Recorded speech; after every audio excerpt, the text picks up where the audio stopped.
The two most successful fighting games, Tekken and Street Fighter, have achieved significant success in recent years. The release of Tekken 8 and Street Fighter 6 has added to the accomplishments of Namco and Capcom, and recently, Street Fighter introduced a collaboration character, the highly iconic Mai Shiranui. Compared to these two legendary fighting games, the Dead or Alive game has come under the spotlight. Their last release, Dead or Alive 6, came out in 2019, but it was not very popular and even disappointed fans. In several aspects, there are things that need improvement for the next installment. So what are they? The main story of the Dead or Alive series often receives criticism for plot inconsistencies, weak character development, and a focus on fan service over a solid narrative.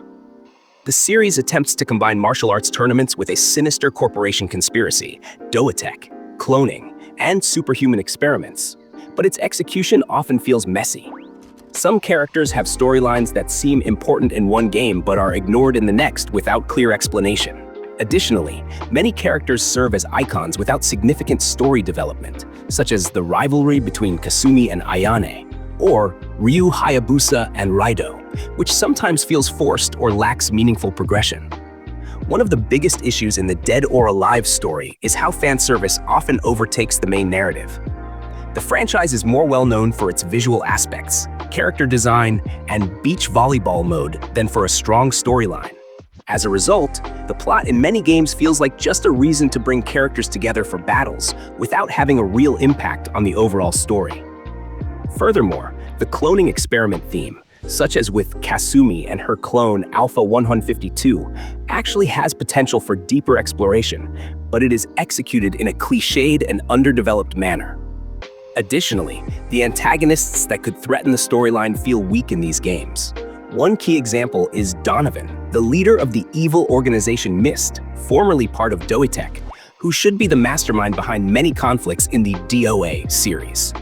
However, his character is passive and more often serves as the puppet master behind the scenes rather than a real threat confronting the protagonists directly. Donovan rarely appears in person, lacks strong motivation, and doesn't have significant emotional connections with the main characters like Kasumi, Hayate, or Ryu Hayabusa.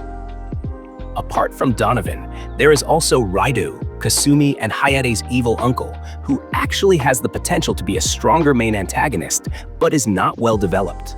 As someone who steals the Mugen Tenshin clan's ninjutsu techniques and causes many conflicts, Raido should have had deeper character exploration. Unfortunately, after being defeated in Dead or Alive 1, he is only brought back as a cyborg without much character development or dramatic interaction with the protagonists.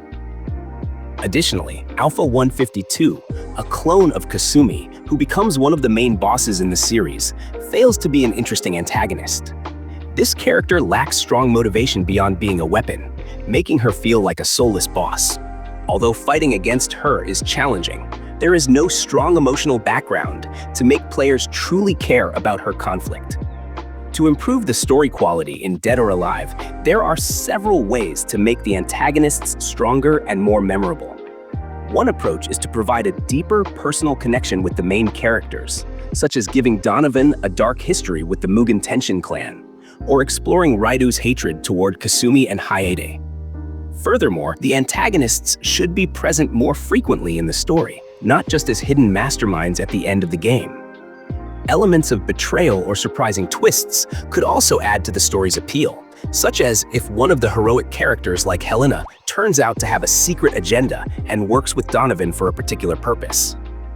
Moreover, strong antagonists don't have to be evil without reason. They can be made more complex with deeper motivations. For example, Donovan believing that the world needs stronger humans to survive, or Raido feeling betrayed by his own clan. By providing more interaction, deeper motivations, and more personal relationships with the main characters, the Dead or Alive story could become much more engaging and not just a martial arts tournament with shallow conflict. The DLC costumes in Dead or Alive 6 are disappointing compared to Dead or Alive 5 for several reasons. One of the biggest disappointments is the lack of variety and creativity in the costume designs. In DOA 5, players were offered a wide range of costume options with diverse themes, from classic ninja outfits and stylish swimsuits to fantasy costumes and collaborations with famous franchises like Attack on Titan, Fairy Tail, and The King of Fighters. In contrast, DOA 6 features many costumes that are merely color variations of the same design without additional details or interesting accessories, making them feel lacking in innovation. In addition to the lack of variety, the DLC prices in DOA 6 are much higher compared to its predecessor, but the amount of content provided is less. In DOA 6, such collaborations are scarce, and most of the DLC focuses solely on repetitive, sexy outfits without meaningful innovation. While fan service is indeed a major appeal of the series, the lack of cross-franchise collaborations makes the DLC feel more boring compared to its predecessor. The DLC purchasing system in DOA 6 is also more confusing and less transparent than in DOA 5. In the previous game, players could easily buy individual costumes or bundles at more reasonable prices. But DOA 6 implemented a monetization system that forces players to buy large packages just to get a few of their favorite costumes. Additionally, some updates made it difficult for players to use DLC they had already purchased, further increasing frustration with the game's monetization system. The lack of truly memorable male characters in Dead or Alive becomes more apparent when compared to other fighting games like Tekken and Street Fighter, which have male characters with far more unique and iconic designs. In Tekken, for instance, many male characters have instantly recognizable features, whether it's in their visual design, fighting style, or personality.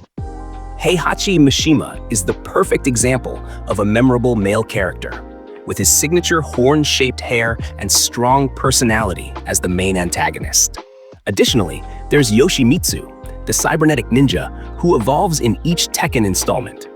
His design always changes, but retains the futuristic samurai elements that make him one of the most unique and recognizable characters in fighting games. His eccentric personality and unpredictable fighting style add to his appeal as an iconic character. Meanwhile, Street Fighter also features many male characters that are iconic and easily identifiable. Ryu and Ken, as the two main protagonists, have simple yet powerful designs with their classic karate gi, which has become a symbol in the fighting game world. Guile, with his distinctive flat-top haircut and military-based fighting style, is a character with a strong visual identity and an interesting backstory. Dalsim, with his elastic body and ability to shoot fire, is an example of a male character with a truly unique concept that stands out from the others. Additionally, Blanca, with his signature green skin, wild orange hair, and electrifying acrobatic fighting style, is a character that is very unique compared to typical fighting game characters. His boldness in looking different makes him a character that players remember. In contrast, the male characters in Dead or Alive feel like they lack a strong visual identity. Most of them wear overly generic outfits and don't have design elements that make them easily recognizable. Base Armstrong, for example, is just a large-bodied wrestler without much costume variation or visual features that make him stand out. If Dead or Alive wants to make its male characters more interesting, they should learn from Tekken and Street Fighter by adding more unique elements to their visual design and personalities.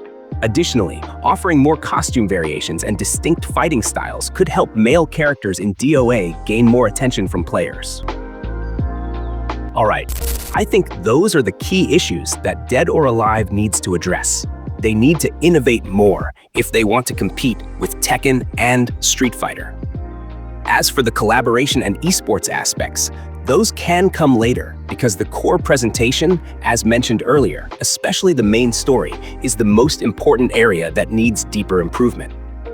What do you all think? Do you agree with these 3 points for improving Dead or Alive? Or do you have other opinions? Feel free to share them in the comments. Thanks for watching, and see you in another video.